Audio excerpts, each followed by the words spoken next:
to all the dispossessed youth of Africa, for perpetuation of communion with ancestral spirits through the fight for African freedom, and in the firm faith that the dead, the living, and the unborn will unite to build the destroyed shrines. Selah. Hello and welcome, beloveds, to Wake Up Africa. My name is Dr. Mumbi Seraki. I'm just here to really pay homage, to give incredible gratitude and honor and give thanks to the Most High for the soul of the elder Wailer, who has departed to be in the realm of the ancestors, from where he will be born again should his spirit choose. And really, his death, he's one of the last surviving member of the Wailers. He was also the oldest one, and he moved different, beloveds. That's why he was able to anchor. And I really feel that him surviving for this long, I think Bob Marley went in his 30s, unfortunately taken out, literally. Peter Tosh, we lost his life in the 40s. So he has been able to stay until he was in his 70s. And he was someone who, I was speaking to a certain elder who was explaining to me, he never traveled to Babylon. And if he went to Babylon, he never stayed more than 24 hours, and he did his business and he came back, which means he protected his spirit, he protected his consciousness. But these three wise men, beloveds, because we have to realize a lot of the archetypes and characters created in the scriptures, whether the false ones and the real ones, actually it's a living book, and those things keep coming up. And these three wise men were not ordinary men. That's what I'm trying to say. Bunny Wailer, Peter Tosh, and Bob Marley. They were spiritually supreme beings that came to anchor the spirit of liberation at the darkest of hours, so that even till today, those seeds would be planted, so that the day the soul train of liberation comes, the day the exodus of our people begins, we already have those seeds in us. And those seeds have been germinating, and they've been fighting the weeds of the Babylon system that have tried to convince us we're what we're not. And these were our master teachers. These were our priests, beloveds. You think these were just normal men just doing their thing? These were the highest priests who used one of the highest mediums, music, to not only change things within us, but to change things in the atmosphere of our people. Because what has been taken over is our atmosphere, our group consciousness, where each and every one of us kind of feeds this group idea of who we are, and it kind of, shapes where we go. Some of us influence the group like one person, others influence the group like 1 million people. And the goal right now is that there's so many lower vibrational us or people like us who are influencing the group. So all of us who are the teachers and the priests of this generation need to rise up. And that's kind of the message I got from the passing of, Bunny Wailer into the realm of power of our ancestors, is that they fought their fight. The liberation doesn't end with every generation. They did what they ran more than they needed to run in this relay of life. And they have handed us the baton where literally, for the leaders and priests of this generation, all we need to do is say certain keywords, because they've already planted the seeds and they've already prepared our people. May he rest in power. Tuko pamoja.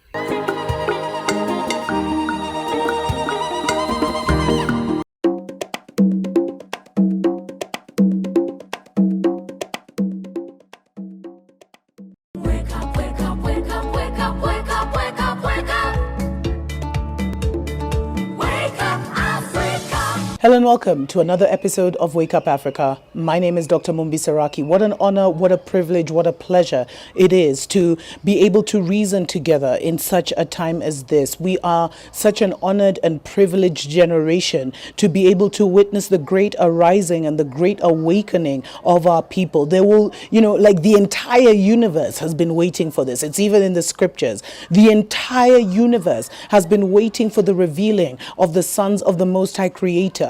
That is you and me finally awakening and coming into our power. I'm telling you, so many others could have been here. So many others wanted to be here. But you and I get to partake in the Most High Creator's glory. And it is such a beautiful thing that we get to be the representation of our ancestors at such a time as this. And I really wanted to say that I had such an amazing trip in the US. Thanks to my US family for showing me such an amazing time. And there's something that was shared with me by an elder and a good brother of mine called Edison. And in fact, I'll see. I'll ask him if I can link. Link to his page so you can see some of the wisdom that he shares.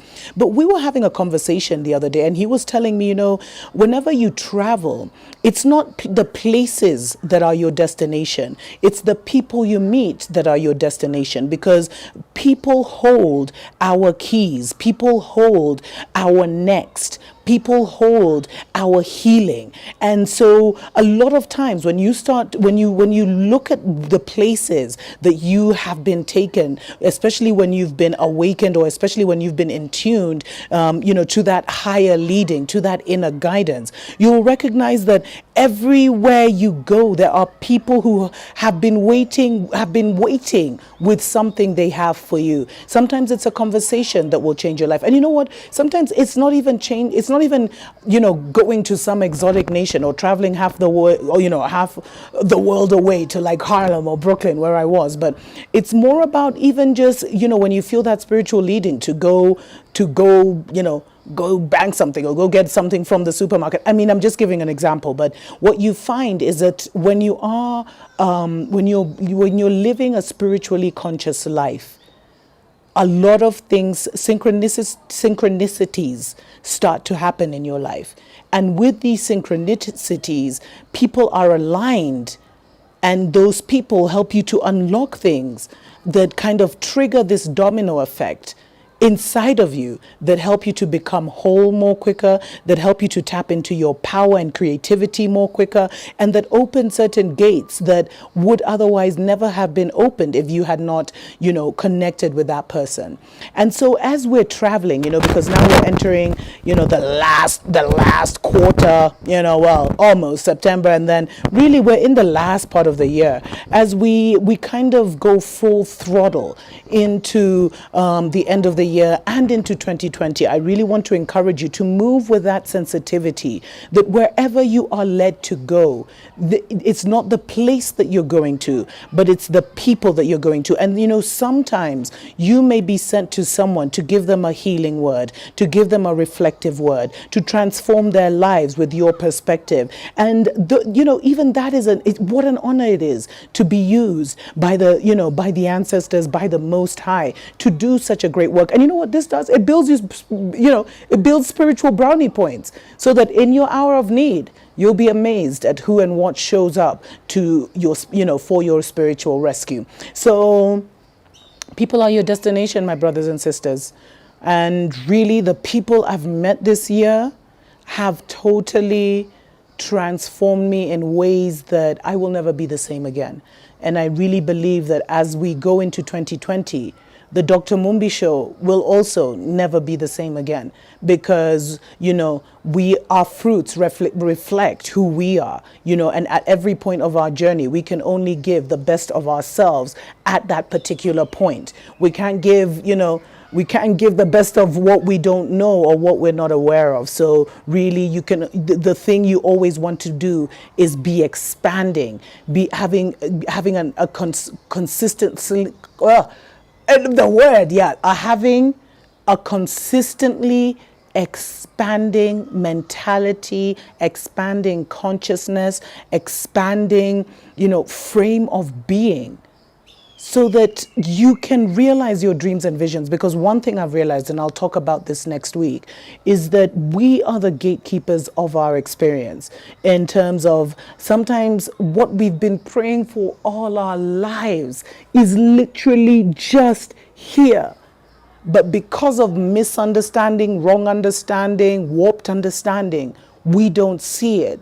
But in those encounters with other people, they can help us, shift our perspective so that we can finally see that. Because we must remember that, the ancients always said that spirituality wasn't the study of the Most High, because I'm not going to get into that. It's too deep. Omnipresent, omnipotent, omniscient, etc. But it was a study of the interaction of human spirits.